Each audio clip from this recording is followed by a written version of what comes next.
বিসমিল্লাহির রাহমানির রাহিম। সকল প্রশংসা আল্লাহর জন্য, যিনি আমাদের জীবন দিয়েছেন এবং ভালোমন্দ চিনতে সক্ষম করেছেন। আমাদের দৈনন্দিন জীবনের একটি জনপ্রিয় পানীয় হল দুধ চা। সকালে ঘুম ভাঙানোর জন্য, অফিসের ফাঁকে, আড্ডার সময়, প্রতিটি মুহূর্তেই আমরা চায়ের প্রতি নির্ভরশীল। কিন্তু কখনো ভেবেছেন দুধ চা কি আসলেই স্বাস্থ্যকর, নাকি এটি ধীরে ধীরে আমাদের শরীরকে ক্ষতিগ্রস্ত করছে? আজকের আলোচনা হবে দুধ চায়ের ক্ষতিকর দিক এবং এর বিকল্প হিসেবে গ্রিন টির অসাধারণ উপকারিতা নিয়ে। দুধ চা সাধারণত 3টি উপাদান দিয়ে তৈরি: দুধ, চা পাতা এবং চিনি। কিন্তু এই 3টি উপাদান একত্রিত হলে শরীরের জন্য বেশ কিছু সমস্যা তৈরি হয়। 1. হজমের সমস্যা। চায়ের সঙ্গে দুধ মেশালে প্রোটিন এবং ট্যানিন একত্রে শরীরে এমন একটি উপাদান তৈরি করে যা হজম প্রক্রিয়ায় বাধা সৃষ্টি করে। 2.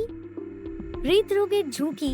দুধ চায়ে চিনি মেশানোর ফলে এটি রক্তে শর্করার মাত্রা বাড়ায়, যা ডায়াবেটিস এবং হৃদরোগের ঝুঁকি বাড়াতে পারে। 3. ক্যালসিয়ামের অভাব।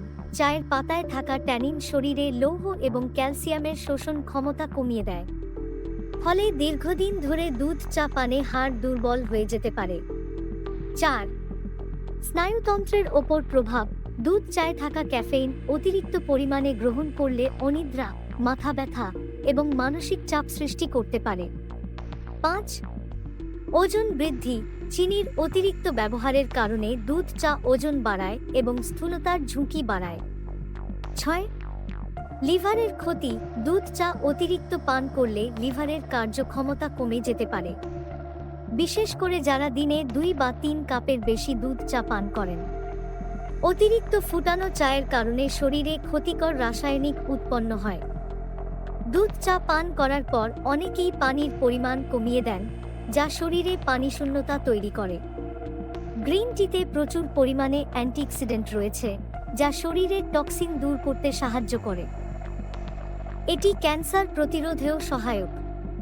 গ্রিন টি মেটাবলিজম বৃদ্ধি করে, যা শরীরে ফ্যাট বার্ন করতে সাহায্য করে। যারা ওজন নিয়ন্ত্রণে রাখতে চান, তাদের জন্য গ্রিন টি আদর্শ।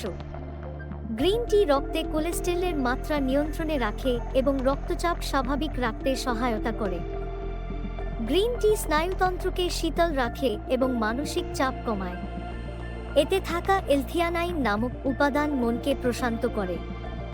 গ্রিন টি নিয়মিত পান করলে দেহের রোগ প্রতিরোধ ক্ষমতা বেড়ে যায় এবং বিভিন্ন সংক্রমণ থেকে মুক্ত থাকা যায়। এটি হজম প্রক্রিয়ায় সহায়তা করে। ত্বক এবং চুলের জন্য উপকারী। ডায়াবেটিস রোগীদের জন্য এটি অত্যন্ত ভালো।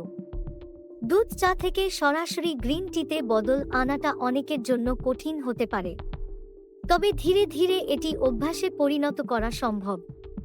দিনে 1 কাপ করে গ্রিন টি পান শুরু করুন। গ্রিন টির সঙ্গে লেবু বা মধু যোগ করুন, যাতে স্বাদ ভালো লাগে। দুধ চায়ের বদলে সকালে বা বিকেলে গ্রিন টি পান করুন। একবার যখন দুধ চা বাদ দিয়ে গ্রিন টি পান শুরু করবেন, তখন নিজেই দেখবেন শরীরের ভেতরে ও বাইরে কি চমৎকার পরিবর্তন আসে। আসুন আমরা নিজেদের অভ্যাস পরিবর্তন করি এবং স্বাস্থ্যসম্মত জীবনের দিকে এগিয়ে যাই। দুধ চা আমাদের শরীরে ধীরে ধীরে ক্ষতি করছে, যা আমরা হয়তো বুঝতে পারছি না। অন্যদিকে গ্রিন টি হলো একটি প্রাকৃতিক ও স্বাস্থ্যকর বিকল্প। এটি শুধু আমাদের শরীরকে সুস্থ রাখে না, বরং মনকেও প্রশান্তি দেয়। আল্লাহ তাআলা আমাদের সঠিক জ্ঞান দান করুন, যাতে আমরা হালাল ও উপকারী খাবারের প্রতি মনোযোগী হতে পারি। আমাদের শরীর ও মনের সুস্থতা বজায় রাখতে সাহায্য করুন। জাযাকাল্লাহু খাইর।